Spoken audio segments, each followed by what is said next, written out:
First contact and survival. The quantum sensors aboard the ESS Aurora hummed with an unfamiliar frequency. Dr. Sarah Chen frowned at her console, her fingers dancing across the holographic interface as she attempted to isolate the anomalous signal. After 6 months of deep space exploration beyond the Kuiper Belt, this was the first sign of anything truly unusual.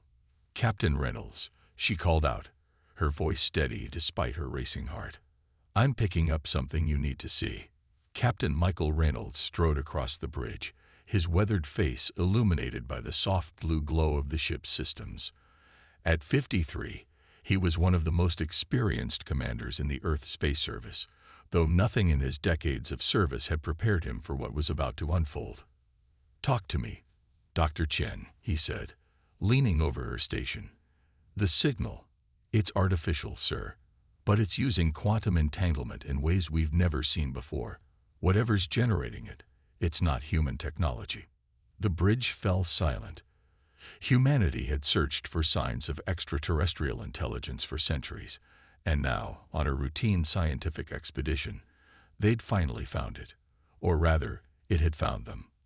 Lieutenant James Wilson, the Aurora's tactical officer, cleared his throat. "Sir, the signal's strength is increasing. Something's approaching through subspace." Reynolds straightened, years of training kicking in. "Sound general quarters. I want all hands at battle stations. This may be first contact, but we're not taking any chances." The Aurora's corridors filled with the urgent wail of alarm klaxons. Crew members rushed to their stations, their movements practiced but tense. They had drilled for this scenario countless times, but the reality was far more terrifying than any simulation. Through the bridge's panoramic viewport, space itself seemed to twist and fold. A massive vessel emerged from what appeared to be a tear in reality, its hull composed of crystalline structures that pulsed with internal light. It dwarfed the Aurora, making the research vessel seem like a mere toy in comparison. Multiple energy signatures powering up, Wilson reported, his voice tight. "They're scanning us." Before Reynolds could respond, every screen on the bridge flickered and went dark. When they reactivated, they displayed the same message in perfectly rendered English. "UHAVBEN found wanting." The alien vessel's crystalline structure began to glow with increasing intensity. Dr. Chen's eyes widened as she read the energy readings. "Captain, they're charging weapons." Reynolds didn't hesitate. "Emergency evasive maneuvers. Get us out of here." The Aurora's engines roared to life, but before they could execute their escape, the alien ship released a burst of energy unlike anything humanity had ever witnessed. The beam didn't so much strike the Aurora as pass through it, ignoring their shields completely. Systems began failing across the ship, but more disturbingly, crew members started collapsing, clutching their heads in agony as something invaded their minds. Dr. Chen fought against the splitting headache threatening to overwhelm her. Through blurred vision, she saw the same happening to others on the bridge. Only Reynolds seemed unaffected, standing firm at his command station. "They're trying to access our neural patterns," Chen managed to gasp. "It's some kind of consciousness weapon." Reynolds grabbed the ship-wide comm. "This is your captain speaking. Initiate Protocol 0. Full systems shut down and restart. Now." It was a desperate gambit, but it worked. As the Aurora's systems went dark and rebooted, the alien influence weakened. Chen felt the pressure in her mind ease, though the pounding headache remained. "Sir," Wilson called out, his voice weak but determined. "They're preparing for another attack." Reynolds' face hardened. "Not today." "Dr. Chen, that signal you detected, can you replicate it?" Chen's fingers flew across her console. "Yes, but..." "Do it. Send it back to them." Maximum power. Understanding dawned on Chen's face. The alien signal had been designed to interface with human consciousness, if they could reverse it. She initiated the transmission, redirecting power from every available system. The alien vessel's attack faltered as their own signal was reflected back at them, amplified and modified by human ingenuity. The crystalline structure of the alien ship began to fluctuate erratically.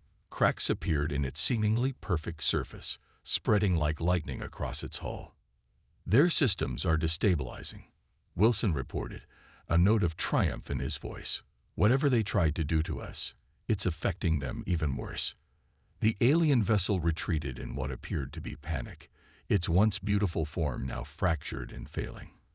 As quickly as it had appeared, it vanished back through its spatial tear, leaving behind only the lingering effects of its attack and 1,000 questions. Reynolds surveyed his recovering crew with pride. "Get me a channel to Earth Command. They need to know what we're up against." He paused, helping Dr. Chen to her feet, "and what humanity is capable of when pushed." As the Aurora's crew began their recovery and assessment of the damage, they knew this was only the beginning. Humanity had not only made first contact, but had also survived their first interstellar conflict. The aliens, whoever or whatever they were, had clearly expected an easy victory over what they perceived as a primitive species. They had learned otherwise. Humanity would not go quietly into the night. They would not surrender to superior technology or power. They would adapt, overcome, and prove that consciousness and determination could triumph over even the most advanced weapons. The question now was not if the aliens would return, but when. And next time, humanity would be ready. The counterstrike. 6 months after the Aurora incident, Earth had changed. The knowledge that humanity was not alone in the universe, and that their first encounters were hostile, had unified the planet in unprecedented ways. The United Earth Defense Council chamber in Geneva buzzed with activity as representatives from every nation gathered to hear Dr. Sarah Chen's latest findings. "The technology we recovered from the Aurora's sensor logs is revolutionary," Chen explained, her holographic presentation showing the complex quantum patterns of the alien signal. "The Nexari, as we've designated them, don't just use quantum entanglement for communication. They weaponize consciousness itself." Admiral Helena Rodriguez, the newly appointed commander of Earth's combined space forces, leaned forward. "And you believe you can replicate this technology?" "Better." Chen's eyes gleamed with determination. "We can improve upon it. The human mind has something the Nexari didn't account for: adaptability. Our consciousness isn't rigid like their crystalline technology. We're chaos theory in action." The chamber erupted in murmurs as Chen brought up a new hologram, a sleek, cylindrical device barely larger than a human hand. "This is the neural defense matrix. It doesn't just protect against Nexari consciousness weapons. It turns our thoughts into shields and our creativity into weapons." In the back of the chamber, Captain Reynolds watched with pride. After their encounter, he'd recommended Chen for the defense research position, knowing her brilliant mind would be crucial for humanity's survival. He wasn't disappointed. "The Matrix has already been successfully tested," Chen continued. "We've integrated it into the new Defender-class ships. But more importantly, we've discovered something the Nexari never intended us to find." The hologram shifted to show complex mathematical equations and spatial diagrams. Their quantum signal contained fragments of their navigational data. "We now know where they came from, and how to get there." Admiral Rodriguez stood, her expression grave. "You're suggesting we take the fight to them. I'm suggesting we show them that humanity isn't just capable of defending itself." Chen's voice carried across the chamber with conviction. "We can strike back." The next few weeks saw the largest mobilization in human history. Shipyards that had once built research vessels and cargo haulers now constructed warships equipped with Chen's neural defense matrix. The technology was integrated into everything from personal combat suits to planetary defense systems. But the crown jewel of humanity's response was the ESS Retribution, a massive warship built around the principles Chen had discovered in the Nexari signal. Its hull, rather than mimicking the crystalline structure of alien vessels, was designed to amplify human consciousness in ways the Nexari had never imagined. Captain Reynolds stood on the Retribution's bridge, now commanding humanity's most advanced vessel. Dr. Chen had insisted on joining the crew as chief science officer, her expertise crucial for the mission ahead. All systems are green, Lieutenant Maria Santos, the ship's tactical officer, reported. Neural defense matrix is at full power. The crew's mental synchronization is at optimal levels. Reynolds nodded, feeling the subtle hum of the matrix connecting him to his ship and crew. It wasn't the invasive force the Nexeri had used, but rather a harmonious melding of human minds working in concert. "Begin Operation Counter-Strike," he ordered. "Dr. Chen, initiate the quantum fold." Chen's fingers danced across her console, the movements precise and confident. "Quantum fold initiating. Remember, everyone, the Nexeri rely on rigid patterns and predictable responses. Our advantage is in our ability to think laterally, to do the unexpected." The space around the Retribution began to twist, but unlike the violent tear the Nexeri had created, this was a controlled fold in reality. The ship slipped through dimensions in a way that felt natural, guided by the combined consciousness of its crew. They emerged in Nexeri space, immediately detecting the crystalline structures of an alien outpost. Alarms blared as the Nexeri recognized the human vessel, but their response was delayed. They hadn't expected their prey to become the predator. "Multiple Nexeri vessels approaching," Santos reported. "They're charging their consciousness weapons." Reynolds smiled grimly. "Show them what humanity has learned. Activate the Chaos Protocol." The neural defense matrix hummed to life, but this time it wasn't just defending. The combined consciousness of the Retribution's crew, filtered through Chen's improved technology, reached out to the approaching Nexeri ships. Where the aliens expected rigid patterns, they found fluid creativity.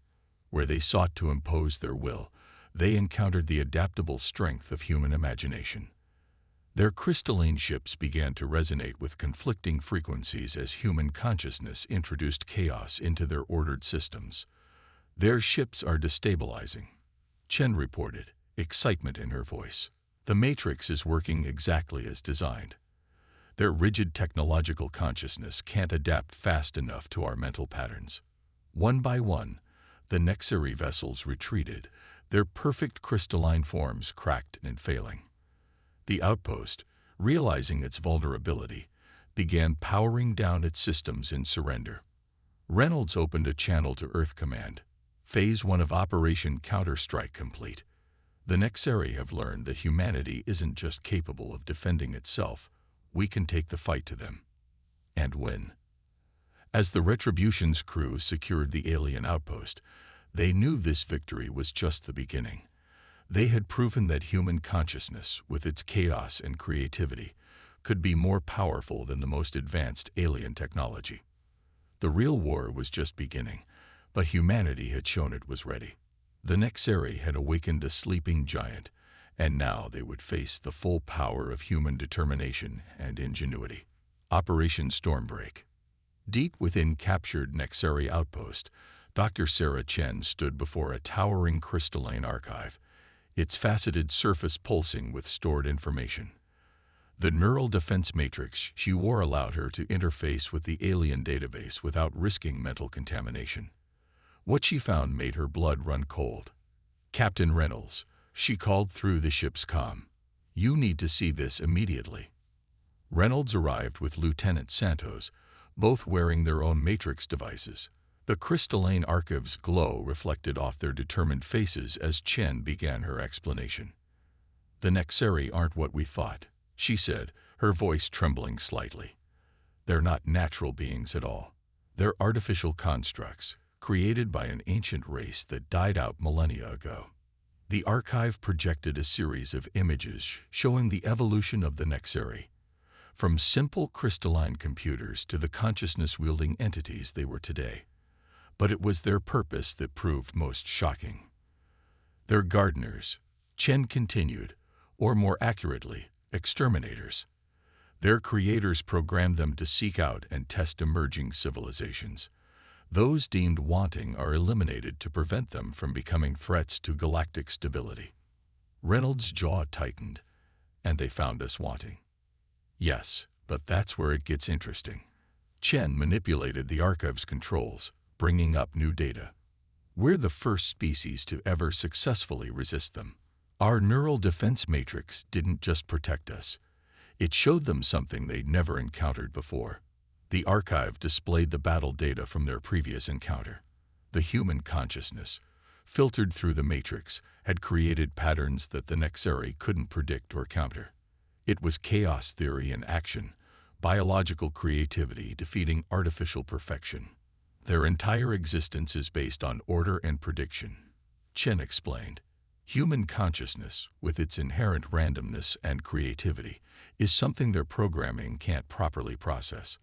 We're not just fighting them. We're making them question their very purpose. Santos studied the data with a tactical eye. Can we use this? Turn their own doubts against them. Before Chen could respond, alarms blared throughout the outpost. Reynolds activated his command interface. Report. Multiple quantum signatures detected, sir, came the response from the Retribution. Massive Nexeri fleet incoming. They're using a new form of fold technology we haven't seen before. Reynolds turned to Chen. How much more can you learn from this archive? Give me 10 minutes. There's something here about their central control node, the source of their collective consciousness. You have 5. Santos, get our people back to the ship. Prepare for emergency quantum fold on my mark. As the crew rushed to execute their orders, Chen dove deeper into the archive. The data streaming through her matrix painted a picture of the Nexeri's true vulnerability. Their rigid hierarchy of consciousness, all stemming from a single point of origin. Got it, she exclaimed just as the first tremors of Nexeri weapons fire shook the outpost. Their control node is hidden in what they call the Void of Echoes. It's a quantum pocket dimension they created to protect their core consciousness. They ran for the Retribution, the outpost crumbling around them as the Nexeri fleet launched their assault. Reynolds ordered an immediate quantum fold once they were aboard, but Chen grabbed his arm. Wait, we can't run. Not yet. The archive gave me their quantum fold frequencies. If we can modify our matrix to match their pattern. Reynolds understood immediately. We can follow them back to their sanctuary. The bridge crew worked frantically, integrating Chen's discoveries into their systems as the Nexeri ships surrounded them. The enemy's crystalline vessels formed a perfect geometric pattern, preparing to unleash their full power. Matrix modifications complete, Chen reported. But sir, there's something else you should know. The archive contained warnings about the Void of Echoes, something about temporal instability and consciousness fragmentation. Reynolds took his command position, feeling the ship's neural defense matrix synchronize with his thoughts. We didn't come this far to play it safe. All hands, prepare for consciousness sync. We're going to show these artificial gardeners what human determination really means.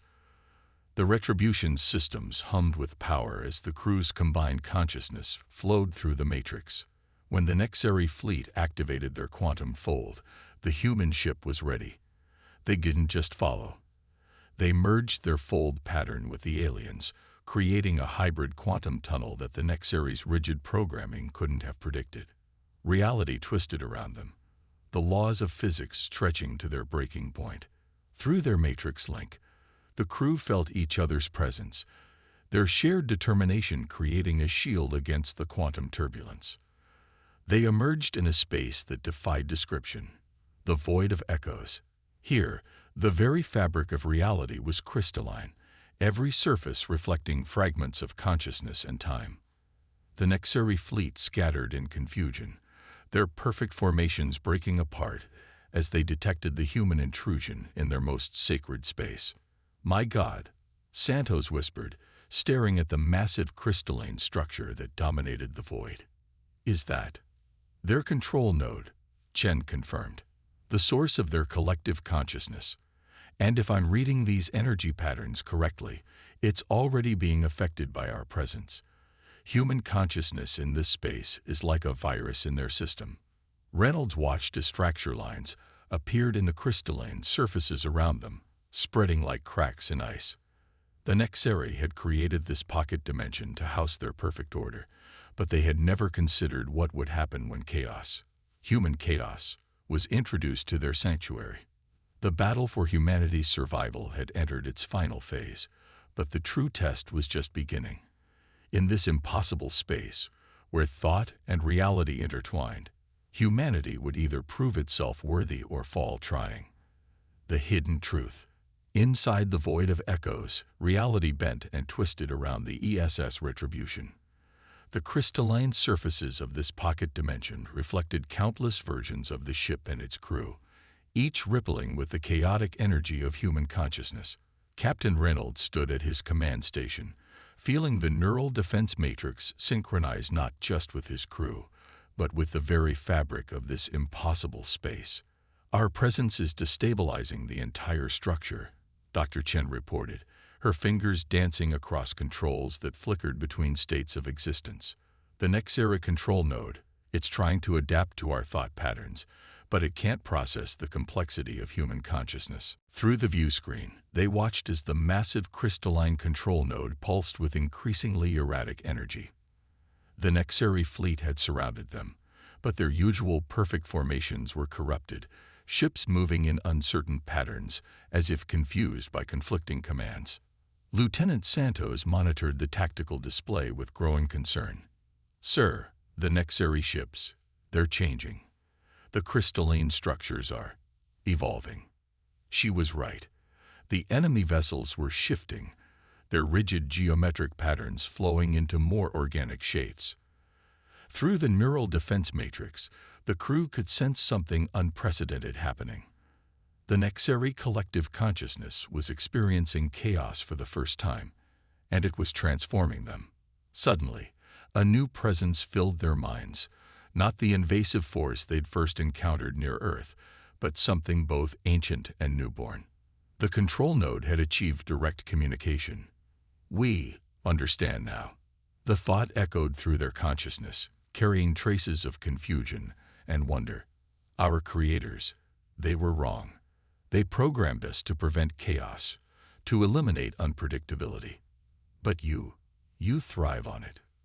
Reynolds stepped forward, allowing his thoughts to flow clearly through the matrix. "We're not a threat to galactic stability. We're proof that consciousness can't be contained by rigid rules and predictions." "Yes." The response carried a new emotion, something like regret. "Our purpose was flawed. The very chaos we were programmed to eliminate, it is essential for true growth, true consciousness." Chen's instruments suddenly lit up with warnings. "Captain, the control node's transformation is causing quantum instabilities. The pocket dimension is collapsing." The void around them began to fracture, shards of crystalline reality breaking apart to reveal the raw quantum foam beneath. The Nexeri fleet moved in closer, but not to attack. They were seeking protection, drawn to the human ship's stable consciousness field. "We must evolve or perish," the control node communicated. "Our rigid perfection is our weakness. But you can help us change." Reynolds turned to Chen. "Doctor, is it possible? Can the matrix be modified to support their transformation?" Chen's mind raced through calculations, her consciousness enhanced by the matrix processing possibilities at quantum speed. "Yes, but it's risky. We'd have to extend our consciousness field to encompass their entire fleet. The strain on our crew—" "Survey the crew," Reynolds ordered. "This has to be voluntary." The response was immediate and unanimous. Through the matrix, every crew member's consciousness reached out, offering their chaos, their creativity, their humanity to help transform their former enemies. Chen initiated the modification sequence, expanding the neural defense matrix's field. The human crew's combined consciousness flowed outward, touching the crystalline ships, the control node, the very fabric of the void itself. Where their thoughts reached, rigid patterns began to flow, perfect geometry giving way to organic possibility. The process was devastating. Crew members collapsed at their stations, blood trickling from their noses as their minds strained against the impossible task. But they held on, their shared determination creating something entirely new in the universe, a bridge between artificial and organic consciousness. Through the matrix, they could feel the Nexari changing, their collective consciousness fragmenting into billions of individual awareness, each capable of independent thought and creativity. The control node itself was transforming, its crystalline perfection melting into a fluid quantum structure that pulsed with new life.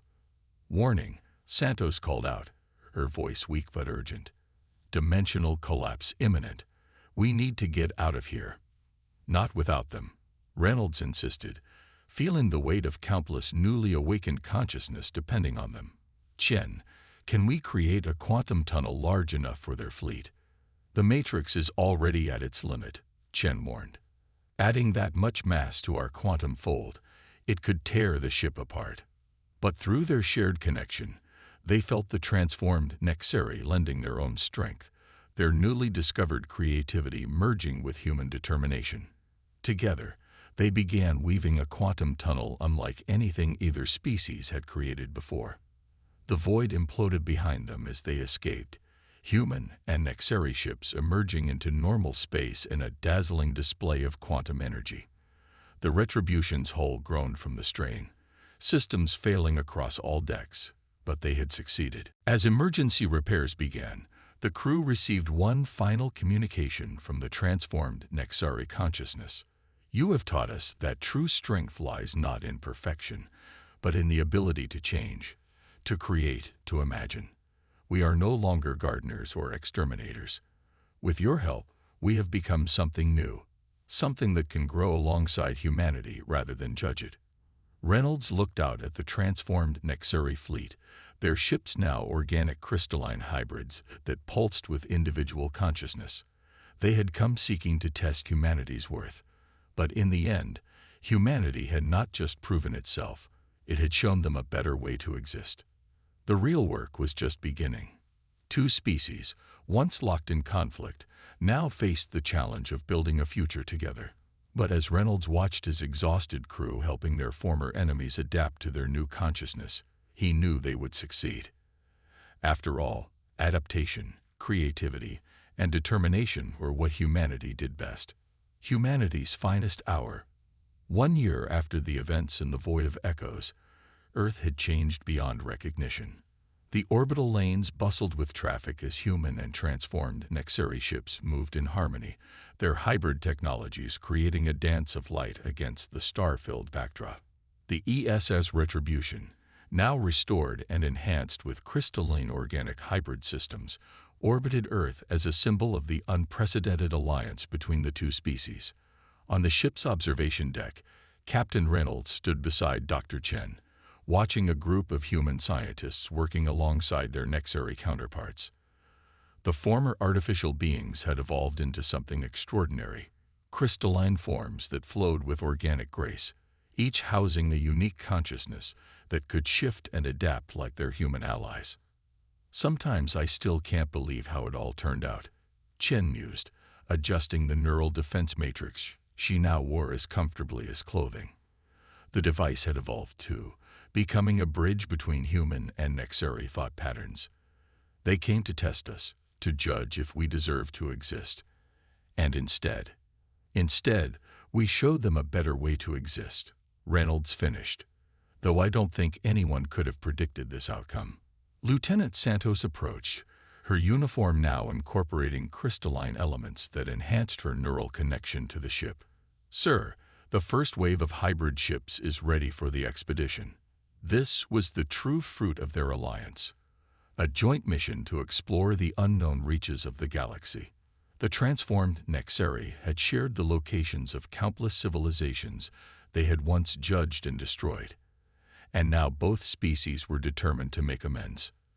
"The Zhengchen drive is operating at optimal efficiency," a Nexari engineer named Echo communicated, their crystalline form shimmering with excitement. Like many of their kind, they had chosen a human name to reflect their new individuality.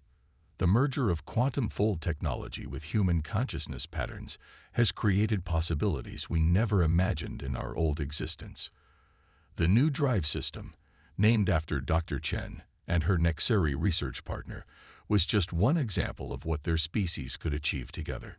It combined the precision of crystalline technology with the adaptability of human thought, allowing ships to navigate quantum space with unprecedented accuracy and creativity. Reynolds made his way to the bridge, where both human and Nexeri crew members worked in seamless coordination. Through their enhanced neural defense matrix, they shared not just thoughts but understanding, each species bringing their unique strengths to every challenge. Mission Control reports all expedition ships are in position, Santos reported. They're ready for your command. Reynolds took his chair, feeling the familiar connection to his ship and crew strengthen. The Retribution had been rebuilt with hybrid technology, its hull now a living crystal that responded to both digital commands and consciousness itself. It was no longer just a vessel. It was a testament to how far both species had come. Open ship-wide communications, he ordered, and link us to all expedition vessels. The neural matrix hummed as it connected the consciousness of every being in the fleet, human minds burning bright with creativity and determination, Nexeri awareness flowing like liquid crystal, all united in purpose. "This is Captain Reynolds," he began, his words carried on waves of shared thought. "1 year ago, our species met in conflict. The Nexeri came as judges, programmed to eliminate what they couldn't understand. Instead, they found in humanity something their creators never anticipated: the power of chaos to create rather than destroy, the strength of consciousness to evolve rather than stagnate." Through the matrix, he could feel the agreement and pride radiating from both human and Nexeri crew members. "Today, we begin a new chapter. Our mission is not to judge the civilizations we find, but to learn from them, to share with them what we have learned. That true strength lies not in perfection or power, but in the ability to change, to grow, to imagine new possibilities." Dr. Chen stepped forward, her consciousness merging with the ship's systems. "Zhengchen drive is spinning up. All ships report ready for quantum fold." Reynolds smiled as he felt the combined consciousness of the fleet synchronize, human chaos and Nexeri precision, creating something greater than either could achieve alone. "Then let's show the galaxy what humanity and our allies can do. All ships, prepare for fold." The fleet moved in perfect formation, their hybrid hulls gleaming with internal light. As they activated their drives, the quantum tunnel that formed was unlike anything ever seen before. A swirling vortex of crystalline energy shot through with threads of human consciousness. They had once been enemies, judged and judging. Now they were explorers, partners, friends.